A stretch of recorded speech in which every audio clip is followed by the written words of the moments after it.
উত্তরের কণ্ঠ থেকে তাহাদের কথা নামক অনুষ্ঠানে আমরা একটা প্রয়াসী হয়েছি বিজেপির যে সমস্ত পুরনো কার্যকর্তা যারা অবহেলিত, যাদের খোঁজখবর অনেকেই রাখেন না, তাদের কথা তুলে ধরা। সেই হিসেবে কুচবিহার বিজেপির উৎসভূমি শালবাড়ি অঞ্চল, যেখানে কুচবিহারে বিজেপির প্রাণপুরুষ সুনীন্দ্র রায় কুমার, তার নিজের অঞ্চল, তার নিজের বাড়ি, সেই অঞ্চলের একজন প্রবীণ কার্যকর্তা শ্রদ্ধেয় হেমন্ত দা তার সাক্ষাৎকার গ্রহণ করছে। তা শ্রদ্ধেয় হেমন্ত দা, শরীর ভালো তো? হ্যাঁ, মোটামুটি আমার শরীর আমার ভালো চলছে। আচ্ছা, আপনার স্ত্রী বিয়োগ হয়েছে, যাক ছেলে মেয়ে বিয়ে দিয়েছেন, এবং পার্টিতে এখনও আপনি সমানভাবে সক্রিয় দেখি। সে একেবারে চ্যাংড়া মানুষের মতো আপনি এখনও ঘুরে বেড়ান। ঘুরতেছি, হ্যাঁ, ঘুরে বেড়ান দেখি। তা আপনি বিজেপিতে কীভাবে আসলেন একটু যদি বলেন। বিজেপিতে আমি আসলাম, সুরেন কুমার মহাশয় যিনি ছিলেন, উনি আমাদের শিক্ষাগুরু। ভারতীয় জনতা পার্টিতে উনি আমাদের প্রতিষ্ঠিত করায়। এবং এর আগের একটু ইতিহাসটা বলি। আমি তো আগে রাষ্ট্রীয় স্বয়ংসেবক সংঘের ছিলাম। 1973-এ ওটিসি করছিলাম শিলিগুড়িতে। তা সেটা তখন তো আমাদের বিভাগ প্রচারক ছিলেন দেবব্রত সিংহ, উনি প্রয়াত হয়েছিলেন। তো উনি আবার শিক্ষাগুরু যেহেতু আমাদের সুরেন্দা, ওনার মাধ্যমে তারপর দেবুদা 1980-তে 6 এপ্রিল যখন ভারতীয় জনতা পার্টি প্রতিষ্ঠিত হয়, তখন উনি অর্গানাইজ সেক্রেটারি ছিলেন। তারপরে সুরেন্দা আর দেবুদা আমার বাড়িতে একদিন আসছিল, বললো যে তোমাকে বিজেপি করতে হবে। তখন আমি বললাম যে আমি একটা আদর্শের সঙ্গে জড়িত আছি, রাজনীতি আমি করতে পারবো না। কেননা রাজনীতি হচ্ছে একটা আলাদা প্ল্যাটফর্ম, হ্যাঁ, সেই জন্য আমার দ্বারা সম্ভব হবে না। কারণ আমরা সোশ্যাল ওয়ার্ক করি, সমাজসেবা করি, ওখানে রাজনীতি মানে অনেক কিছু মিথ্যা কথা বলতে হবে, কলঙ্কে আমরা জড়িয়ে যাব, এটা করা যাবে না। দেবুদা অনেক কিছু বুঝিয়ে পড়ে আমাকে বিজেপিতে নিয়ে আসে। তখন থেকে প্রাথমিক সদস্যর পরে থেকে ব্লকে আমি, তখন তুফানগঞ্জ 2 নং ব্লক ছিল, আমি তখন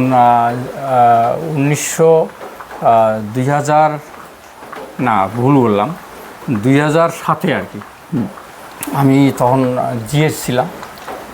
হ্যাঁ, তারপরে ওই সময় 2008-এর নির্বাচন হলো, পঞ্চায়েত নির্বাচন হলো, 30 পঞ্চায়েত, সেখানে জিতলাম।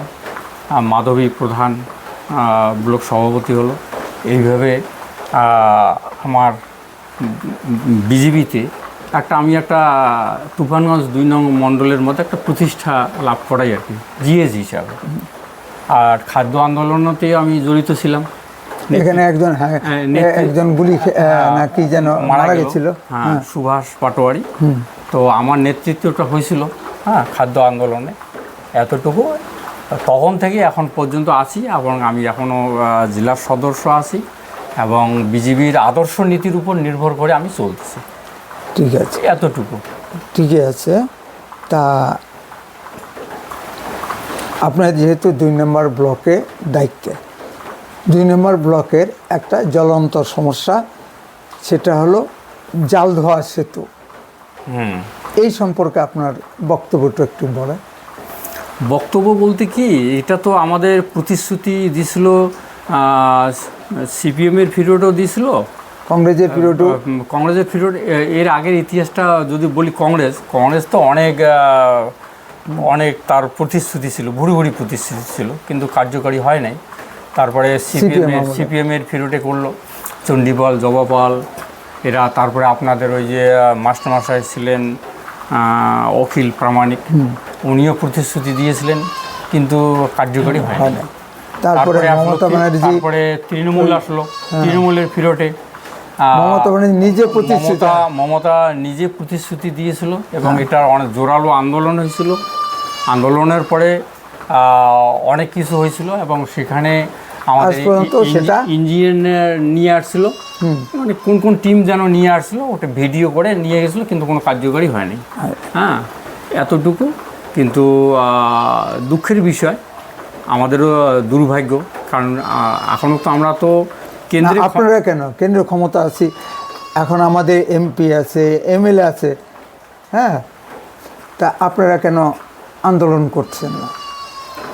এটা আন্দোলন বলতে কি, যখন আমাদের জন বার্লা এমপি আসেন, এমপি হন আর কি 19-এ, তারপরে ওটা হওয়ার পরে জন বার্লা কী করলেন, জন বার্লাও এটাকে নিয়ে অনেক দিল্লিতে সহাল করছিল, কিন্তু রাজ্য প্রশাসন ক্ষমতায় আমরা আসতে পারিনি। এখানে রাজ্য প্রশাসন এখানে বাধা দিচ্ছে, যার জন্য আমাদের একটু উন্নয়নমূলক কাজের যে একটু ব্যাহত হচ্ছে।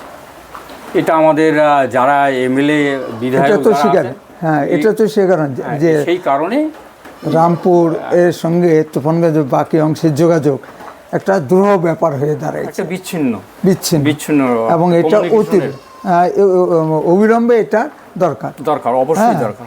তা আপনারা কি ক্ষমতায় আসলে এটাকে অগ্রাধিকার দিবেন? হ্যাঁ, নিশ্চয়ই, কারণ এটা জনগণের রায়ের উপর নির্ভর করে আমাদের চলতে হবে। কারণ যেহেতু আমি রাজনীতি করি আর জনগণকে নিয়ে আমাদের চলতে হয়, হ্যাঁ, হাজার জনগণকে নিয়ে আমাদের চলতে হয়। কারণ শিঙিমারির থেকে যোগাযোগটা যেটা 12-20 থেকে আপনার কামাখ্যাগুড়ি হয়ে যে রাস্তাটা একটা লং টাইম হয়ে আসতেছে, তার জন্য শর্টের জন্য এই জালদোয়া ঘাটটা আমাদের অতি একেবারে একদম অল্প সময়ের মধ্যে আমরা তুফানগঞ্জ, আমাদের ওখানকার যারা আছে অল্প সময়ের মধ্যে তুফানগঞ্জ পৌঁছতে পারে, এবং যোগাযোগ খুব দ্রুত গতিতে মানে সম্ভব, খুব মানে ভালো আর কি। হ্যাঁ, সেই জন্য দেখি আশাবাদী আমরা, যদি আমরা কোনো দিন ক্ষমতায় আসি, 2026-এর নির্বাচন যদি রাজ্যসভায় যদি আসতে পারে, তাহলে এটা সম্ভব। ধন্যবাদ আমাদের হেমন্ত দাকে এই সাক্ষাৎকার দেওয়ার জন্য। বন্দে মাতরম, ভারত মাতা কি জয়। নমস্কার।